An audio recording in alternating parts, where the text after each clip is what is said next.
Mbahaye ikaze rero kwisobanukirwa 5 TV, iyi ni televiziyo yanyu, televiziyo yacu, aho mugenda mwumva ibiganiro bigiye bitandukanye kandi ibiganiro by'iyobokamana ndetse n'ibiganiro by'ubutumwa bwiza, ibiganiro byubaka. Tekereza se byagenda bite mu by'ukuri uramutse umaranye imyaka, umaze nk'imyaka 30 cyangwa 40 ujya mu rusengero ugasenga, ukaririmba, ukabwiriza ndetse ugakora n'ibitangaza, ariko ku munsi uhagaze imbere ya Yesu Kristo akakubwira ati sinigeze kukumenya. Ese ibyo bintu birashoboka cyangwa ni amagambo yo gutera abantu ubwoba? Ikibabaje rero ni uko usanga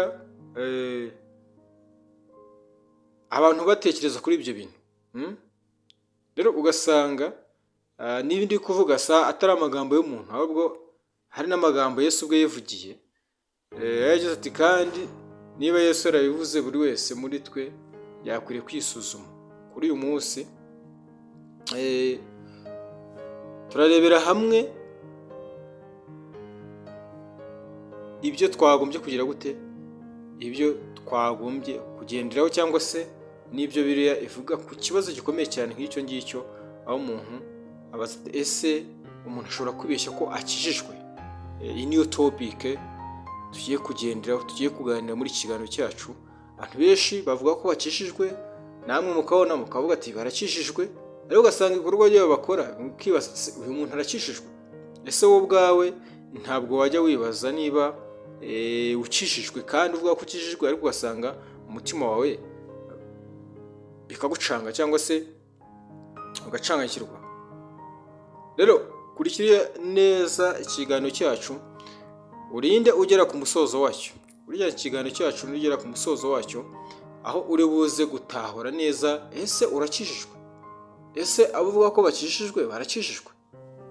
Icyo ngicyo rero nukimenya bizagufasha kumenya neza uburyo bakizwa, ndetse uzibwira ko wari ukijijwe ariko usanga udakijijwe, noneho umenye gukizwa nyirizina ibyo ari byo. Rero risobanukirwa 5 TV nk'uko mubizi, hano hacaho ibiganiro byubaka, ibiganiro by'ubwenge, ibiganiro by'ubukamana, kandi ibiganiro bigenda bibafasha bicalenjinga cyangwa se bihindura imitekerereze yanyu ku bijyanye no kwizera, kugira ngo mugire kwizera kukuri.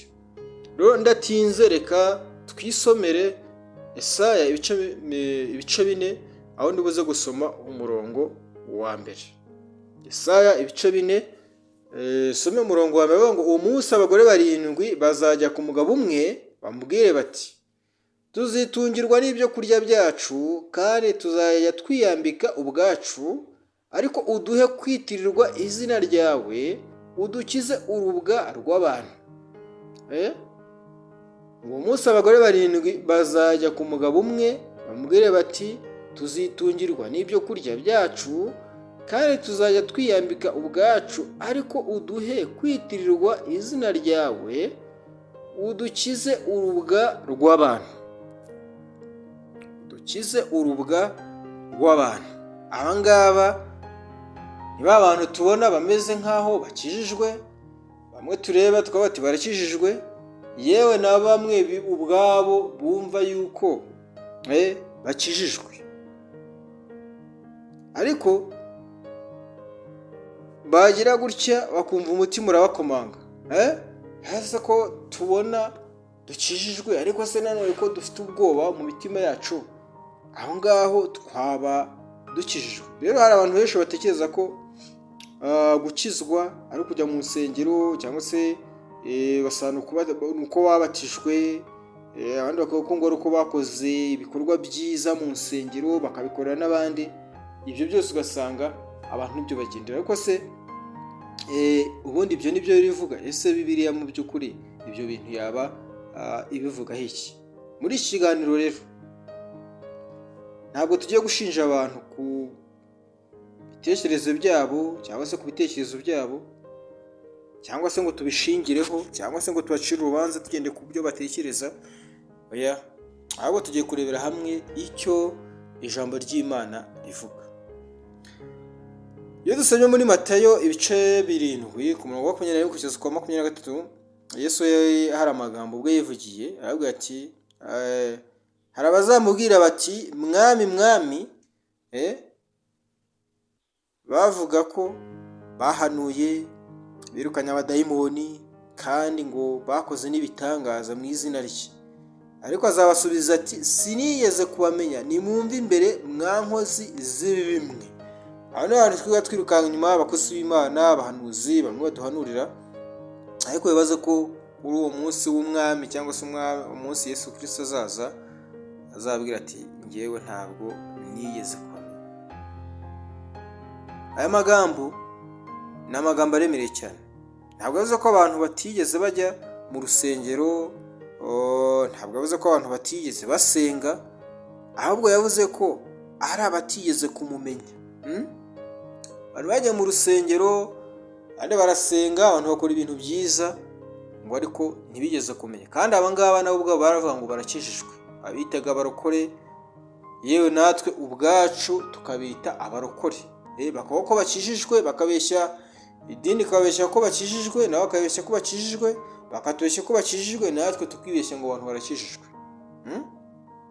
Ariko ngo ku munsi w'umwami bavuge bati reka ntabwo nigeze kubamenya. Pawulo hari ikintu avuga. Pawulo ubwe mu Bakorinto ba kabiri mu rwandiko Pawulo yandikiye nyine Abakorinto ibice bibiri ku murongo wa 13, mu gice 13 ku murongo wa 5 niho yagize ati, mwigerageze murebe yuko mukiri mu byo kwizera.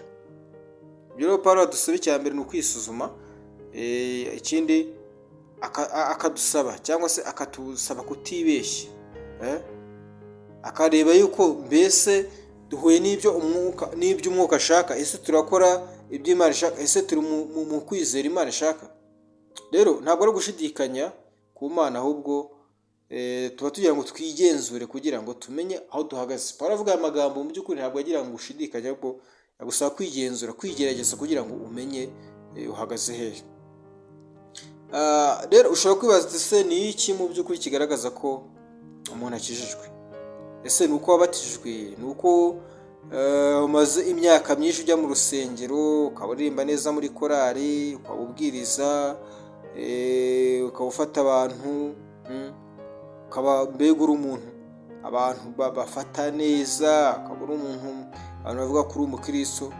Ibi byose birashoboka kandi bikaba ari na byiza, rimwe na rimwe by'abantu barata, ariko ibyo ngibyo ntabwo ari byo bitanga agakiza. Niyo kintu cya mbere ugomba kumenya. Ibyo byiza ukora, urusengero umazemo igihe, kubyina umaze mu rusengero, kuririmba, ibyo ngibyo ntabwo ari byo bitanga agakiza. Rero ushobora kuba muri ibyo ngibyo wowe ukumva ngo urakijijwe, ariko ibyo ngibyo wazagera imbere y'Imana Yesu akabitira ishoti, ahubwo ati ntabwo nigeze kukumenya. Umuntu wakijijwe ni wa muntu wizera Yesu Kristo nk'umukiza.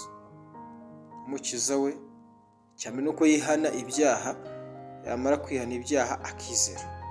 Ikindi nuko uwo muntu nk'uwo akunda ijambo ry'Imana, cyangwa se akabaho nyine mu ijambo, ayoboye n'ijambo ry'Imana. Ikindi akagenda mu byo Imana ishaka. Kuba mu byo Imana ishaka ni ukugendera nyine mu rukundo, mu rusabane, akayobaho ayoboye nawe. Rero ntabwo mu by'ukuri umuntu ashobora kuvuga ngo aratunganye kubera ko ajya mu rusengero gusa, kubera ko ari umuririmbyi, kubera ko akora ibyiza gusa, ariko adafite umutima utamucira urubanza.